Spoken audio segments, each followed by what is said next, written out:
3 Jean 1, verset 2. Bien-aimé, je souhaite que tu prospères à tous égards et sois en bonne santé comme prospère l'état de ton âme. Le but premier de Dieu n'est pas ta prospérité matérielle. C'est d'abord la prospérité de ton âme. Car si ton âme est prospère, tout le reste se fera naturellement. Ça ne se fera pas du jour au lendemain. Ça se fera naturellement. Pourquoi ? Parce que ta prospérité, c'est le reflet de ton âme.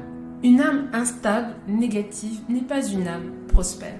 Une âme qui a un mauvais rapport à la richesse, qu'elle soit matérielle ou qu'elle soit autre, n'est pas prospère. Une âme qui a des pensées limitantes par rapport au succès n'est pas une âme prospère. Je te donne un exemple. Si tu passes ton temps à critiquer ceux qui réussissent, mon ami, ton âme n'est pas prospère. Pourtant, tu les envies. Pourtant, tu as envie d'être à leur place. Pourtant, si tu avais les moyens, tu serais bien content d'avoir leur portefeuille. Tu serais bien content d'avoir leurs moyens matériels. Mais si tu passes ton temps à critiquer ceux qui réussissent, ton âme n'est pas prospère. Une âme qui se pose constamment des questions existentielles sur qui je suis, qu'est-ce que je dois faire, à quoi je suis appelé, etc., etc., c'est une âme qui n'est pas prospère parce que pendant le temps où tu te cherches et tu cherches à savoir qui tu es, etc., etc., le temps passe, le temps file.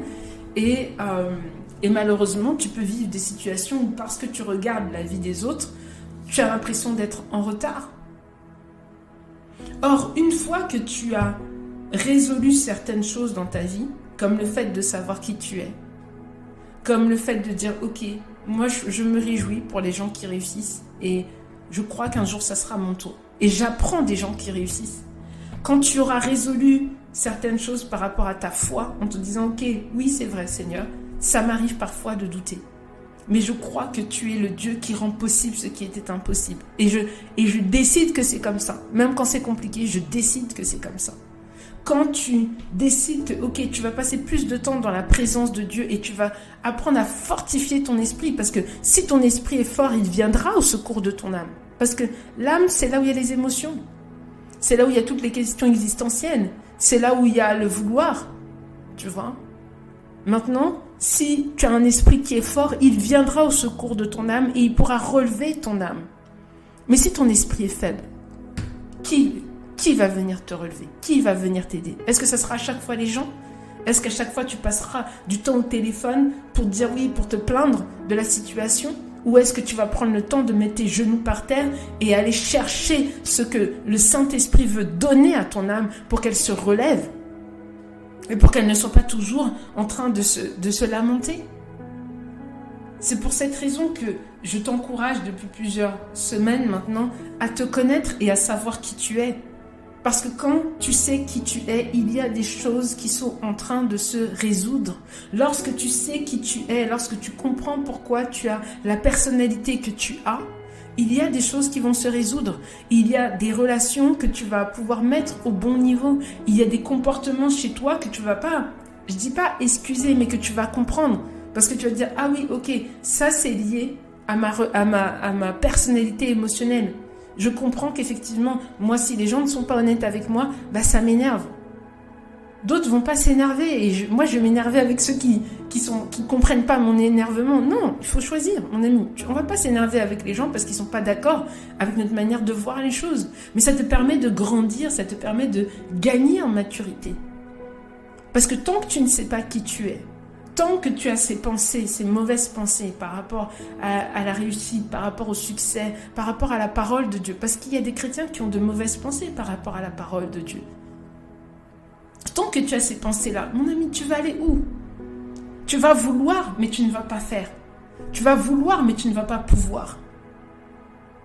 Et honnêtement, il faut résoudre ces questions-là. Il faut résoudre ces questions de caractère. Il faut résoudre ces questions de personnalité. C'est important que tu saches qui tu es. Parce que quand tu sais qui tu es, et que spirituellement tu as un esprit qui est fort, mon ami, tu seras inarrêtable. Tu seras inarrêtable. Et c'est pour ça qu'en réalité, tu sais, personne ne prospère au-delà de ses propres croyances. Que tu sois chrétien, pas chrétien, personne ne prospère au-delà de ses propres croyances. Donc ces mêmes personnes que tu regardes en te disant « Waouh, elles ont réussi » ou peut-être que tu critiques en disant qu'elles ont réussi ou bref, dis-toi qu'elles n'ont pas prospéré au-delà de leurs propres croyances. Si elles sont là où elles sont arrivées, c'est qu'à un moment donné, elles y ont cru. C'est qu'elles savaient qu'à l'intérieur d'elles, il y avait des choses, oui, qui étaient là, qui étaient suffisamment solides pour qu'elles disent, avec ce que j'ai, parfois rien dans les poches, j'y vais.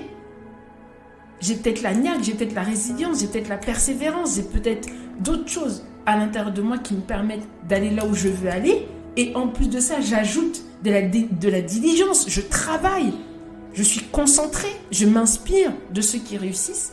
Et ces personnes-là, elles ont produit les résultats que peut-être qu'aujourd'hui tu critiques ou tu admires, tu vois. Mais ce qui est important, c'est que tu comprennes qu'il est important pour que ton âme soit prospère, que tu saches qui tu es. Et que tu arrives à résoudre avec le Seigneur ce qui t'empêche d'avancer et de faire que ta vie décolle. Donc je te pose cette question. Quand est-ce que tu vas commencer ?